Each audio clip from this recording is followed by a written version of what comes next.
Today we're going to be doing a fun project with seashells. I was challenged as part of the Handcrafted Society to do a craft with seashells. This month we're all using seashells in some kind of a craft, and I chose to use seashells on baskets. I have not seen them, but it's in my head that this would be a really cute trim on some basic baskets.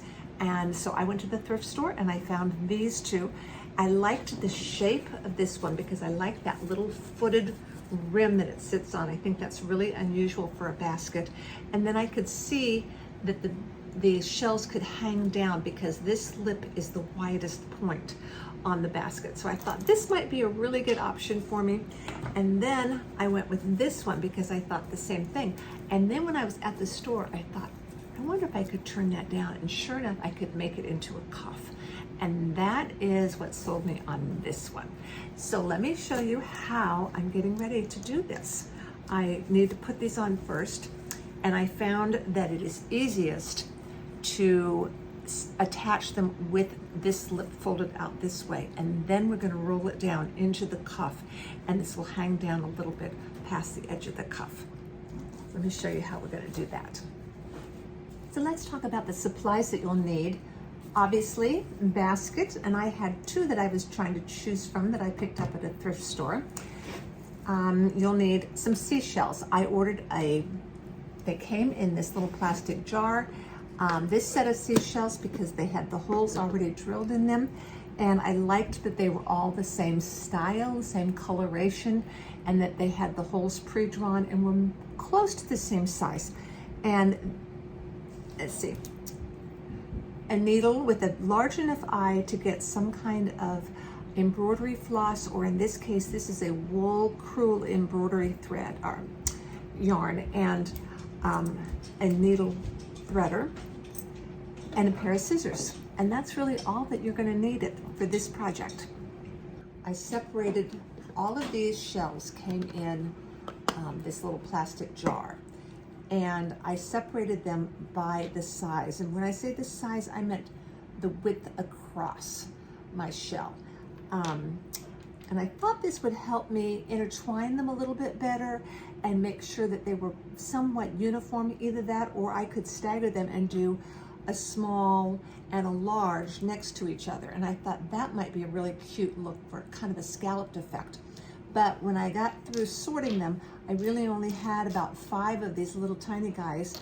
And let's see, it looks like 7 of these larger ones. And all the rest were very much similar in size. I kind of separated them to 3 rows. I tend to overthink these kinds of things, and I probably did on this. You probably don't need to do that, but I found it gave me a sense that I was heading in the right direction as I was sewing these on, rather than having to get so far in and kind of go, oh no, the sizes aren't working out, and I needed to take them all off. I didn't want to have to go down that road. So that is why I did this. I don't think you need to. I'm going to move the smallest ones and the largest ones over to the side while I show you how I've decided this needs to be. In case you have never used a needle threader and are wondering what that is all about, I hope you can see it's a very thin wire right there, and it's in a loop, and you force that through the eye of the needle, and it's basically a second eye that's quite a bit larger. So then you can get something like this fuzzy yarn that isn't very thick, but because it's got a fuzzy texture to it, it doesn't like to thread through a needle very easily. You can pull it right through the needle. Once you get the end off, you just pull that out. And then I pull off the length that I want, cut it, knot it, and we're ready to go. Now, if you want to be very secure and know that that knot is not going to slip through, what you can do, and I do this with fabric too, is I put the needle through, and rather than pull it all the way, I bring the needle back through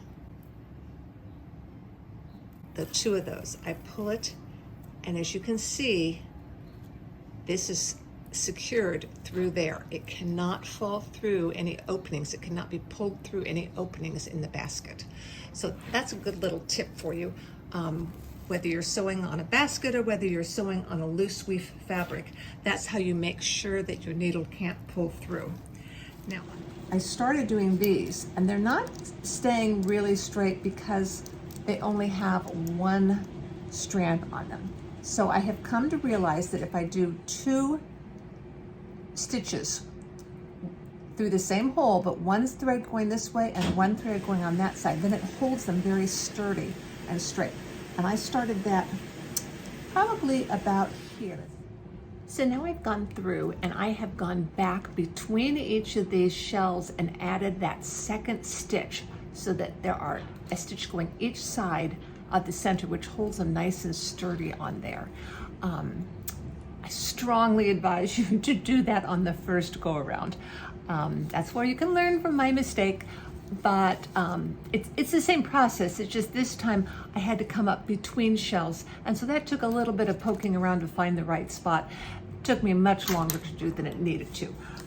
So we're going to now take it from here, and I'll show you the process to finish up the basket around, and then we'll fold down the cuff and see what it looks like. Yikes!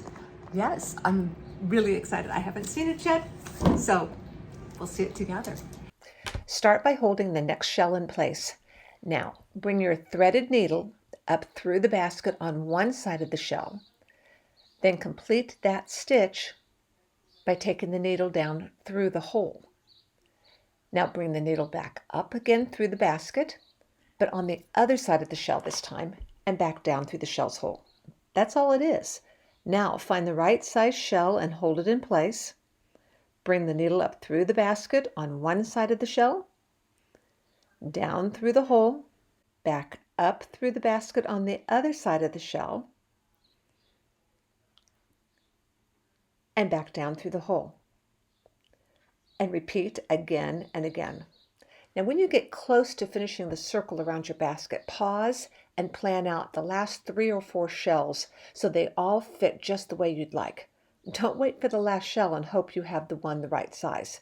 Yes, another mistake I made on my first try. I am happy to share all my lessons learned and how to avoid my mistakes, hoping that save you time and assure you have the best crafting experience. I mean, that's my job, and I'm happy to have you joining in.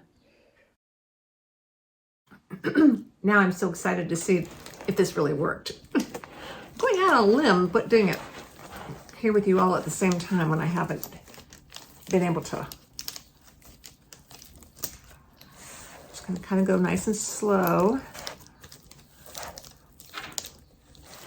I think it wants to pop back up. Let's see here what I can do. If I hold that one down,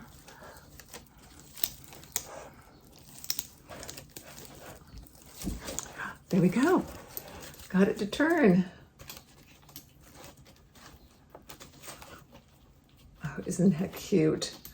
Oh, with the green plant coming out of that. I hope this is giving you ideas for adding seashells that you've collected or shells that you've purchased to bring some subtle coastal vibes to your summer decor. Please consider sharing this video with a friend and following for more fun crafting and DIYs.